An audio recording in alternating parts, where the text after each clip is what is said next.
ಶ್ರೀಧರ್ ಭಟ್. ಕೊಯಂಬತ್ತೂರಿನ ಶಿವಯೋಗಿ ಶಿವರಾಜನ್ ಅವರು ನಡೆಸುತ್ತಿರುವಂತಹ ಸಿದ್ಧರ ಪೀಠದ ವಿದ್ಯಾರ್ಥಿಯಾಗಿದ್ದೇನೆ. ಕಳೆದ ಸ್ವಲ್ಪ ದಿನಗಳಿಂದ ನಾವು ಶೈವ ಸಿದ್ಧಾಂತದ ಬಗ್ಗೆ ಕೆಲವು ಸರಣಿಗಳನ್ನ ಕೊಡ್ತಾ ಇದ್ದೇವೆ. ಇದು 5ನೇ ಸರಣಿ ಮುಗಿಯಿತು.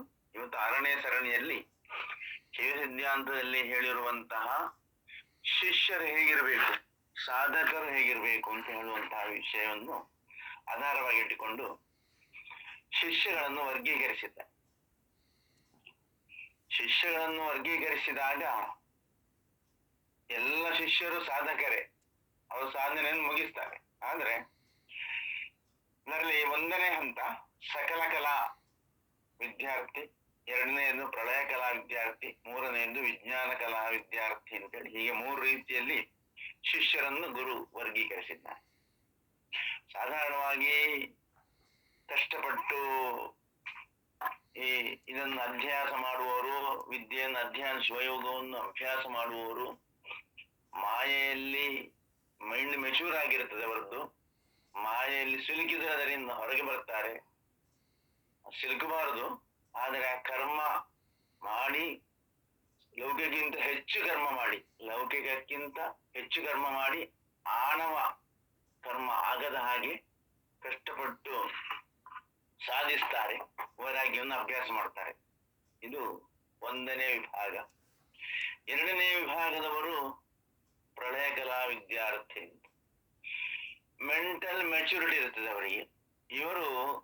ಇವರಲ್ಲಿ ಏನಂದ್ರೆ ನಾವು ನಿನ್ನೆ ನೋಡಿದಂತಹ ಕರ್ಮ ಅಕ್ಯುಮುಲೇಟ್ ಆಗುವುದಿಲ್ಲ. ಆದ್ರೆ ಕರ್ಮ ಅಕ್ಯುಮುಲೇಟ್ ಆಗದಿದ್ರೂ ಕೂಡ ಸ್ವಲ್ಪ ಮಟ್ಟಿಗೆ ಮೈನ್ಯೂಟ್ ಆದಂತಹ ಚಿಕ್ಕದಾದಂತಹ ಅಹಂಕಾರ, ಅಜ್ಞಾನ, ಆಣವ ಇವರಲ್ಲಿ ಇರ್ತದೆ. ಆದ್ರೆ ಏನ್ ಮಾಡ್ತಾರೆ, ವಿಜ್ಞಾನ ಕಲೆಯ ವಿದ್ಯಾರ್ಥಿ ಆದಂತಹ ಗುರುಗಳು ಇವರನ್ನು ಹತ್ತಿರ ಬಂದು ಇವರಿಗೆ ಒಳಗಿನಿಂದ ಜ್ಞಾನವನ್ನು ಕೊಡ್ತಾರೆ. ಒಳಗಿನಿಂದ ಜ್ಞಾನ ಹೇಗೆ ಕೊಡುವುದಂದ್ರೆ ರಮಣ ಮಹರ್ಷಿಗಳಾಗಿ, ತಿರುವಣ್ಣಾಮಲೆ ರಮಣ ಮಹರ್ಷಿ ಇದ್ರಲ್ಲ ಹಾಗೆ ಜ್ಞಾನವನ್ನು ಒಳಗಿಂದ ಕಲಿಸಿದ್ದು ಪ್ರಳಯ ಕಲಾ ವಿದ್ಯಾರ್ಥಿ. ಇನ್ನು 3ನೇದ್ದು ವಿಜ್ಞಾನ ಕಲಾ ವಿದ್ಯಾರ್ಥಿ. ಇವರಿಗೆ ತುಂಬಾ ಆತ್ಮಿಕವಾದಂತಹ ಗುರುಸ್ಥಾನ ಇರ್ತದೆ. ಇವರಿಗೆ ಜನ್ಮದಿಂದ ಗುರುತ್ವ ಸಿಗ್ತದೆ. ಅಂದ್ರೆ ಹಿಂದಿನ ಜನ್ಮದ ಆ ಸಾಧನೆಯಿಂದ ಇವರು ಮುಂದೆ ಬರ್ತಾರೆ. ಇವರು ಸಿದ್ಧರು. ಎಂತವರು ಅಂತ ಕೇಳಿದರೆ, ಈಗ ತಿರುಮೂಲಾರಿದ್ದಾರೆ, ಅವರ ಗುರು ನಂದೀಶ್ವರು. ನಂದೀಶ್ವರು ಅಂತ ನಾವು ಹೇಳುವಂಥದ್ದು ನಂದಿಯನ್ನಲ್ಲ, ಕೊಂಬಿರುವ ನಂದಿ ಅಲ್ಲ, ಆದ್ರೆ ಶಿವನ ವಾಹನ ನಂದಿ ಅಲ್ಲ, ಇವರು ನಂದೀಶ್ವರರು ಅಂತ ಹೇಳಿ. ಇದು ಪರಿಶುದ್ಧವಾದ ಆತ್ಮದ ಸಂಕೇತ. ಹಾಗಾಗಿ ಈಗ ನಾವು ಮುಕ್ತಿ ಪಡೆಯುವಾಗ ಇವರು ಏನು ಕೇಳಿದ್ದಾರೆ ಅಂದ್ರೆ ಶಿವನಲ್ಲಿ ಅವರ ಇಚ್ಛೆಯಂತೆ ಅವರ ಗಣ ಜೊತೆಯಲ್ಲಿರ್ಬೇಕು ಅಂತ ಹೇಳಿ ಅವರು ಶಿವನನ್ನು ಸದಾ ಕಾವಲು ಕಾಯುವಂತಹ ಒಂದು ವ್ಯಕ್ತಿಯ ಗಣಗಳಾಗಿ ಅವರು ಸೇರಿಕೊಂಡಿದ್ದಾರೆ. ಇಲ್ಲಿ ಇವರು ಶಿವನಿಂದ 22 ಆಗಮನಗಳನ್ನು ಕಲಿತಿದ್ದಾರೆ. ಈ ಆಗಮದಲ್ಲಿ ತಿರುಮೂಲಾರವರ ಪ್ರಥಮ ಗುರು ಅವರಿಗೆ 9 ಆಗಮವನ್ನು ಕಲಿಸಿಕೊಟ್ಟಿದ್ದಾರೆ. ಹಾಗಾಗಿ ಈ ಗುರು ಶಿಷ್ಯ ಪರಂಪರೆಯಲ್ಲಿ ವಿಜ್ಞಾನ ಕಲರ್ ಅಂತ ಹೇಳುವಂತಹ ಶಿಷ್ಯ ಅವನು ಶಿವಯೋಗಿ ಆಗ್ತಾನೆ. ಜ್ಞಾನ ಮಾರ್ಗದಿಂದ ಮುಂದುವರಿತಾನೆ. ಹಾಗೆ ಸದಾ ಈಗ ತಿರುಮೂಲಾರವರಿಗೆ ನಾವು ಸಾಧನೆ ಮಾಡಿದರೆ, ಅವರ ಮಂತ್ರವನ್ನು ಹೇಳಿದರೆ ಅವ್ರು ನಮಗೆ ಇಂಟ್ಯೂಷನ್ ಮೂಲಕ ನಮಗೆ ಬೇರೆ ಬೇರೆ ವಿಚಾರಗಳನ್ನು ನಮ್ಗೆ ಕೊಡ್ತಾರೆ ಅವರು. ಅಂದ್ರೆ ಆ ಸಾಧನೆ ಮಾಡುವಂತ ಅವರೆಲ್ಲ ಶರೀರ ಅಲ್ಲ, ಅವರ ಆಸ್ಟ್ರಲ್ ಲೆವೆಲ್ನಲ್ಲಿ ಗುರುಗಳೆಲ್ಲ ಯೋಗಿಗಳಾಗಿ ಈಗಲೂ ಕೂಡ ಸಾಧಕರಿಗೆ ಅವರ ಮಾರ್ಗದರ್ಶನ ನೋಡ್ತಾ ಇದ್ದಾರೆ. ಹಾಗಾಗಿ ಸಕಲ ಕಲಾ ವಿದ್ಯಾರ್ಥಿ ಕ್ರಿಯಾ ಸಾಧನೆ ಮಾರ್ಗದಿಂದ ಯೋಗಿ ಆಗ್ತಾನೆ. ಎಲ್ಲರೂ ಯೋಗಿ ಆಗ್ತಾರೆ.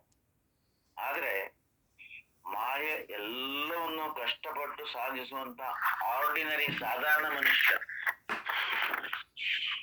ಶರೀರ ಮಾರ್ಗದಿಂದ ಶಿವಯೋಗಿ ಶಿವಜ್ಞಾನ ಲಭಿಸಿ ಸಿದ್ಧನಾಗ್ತಾನೆ.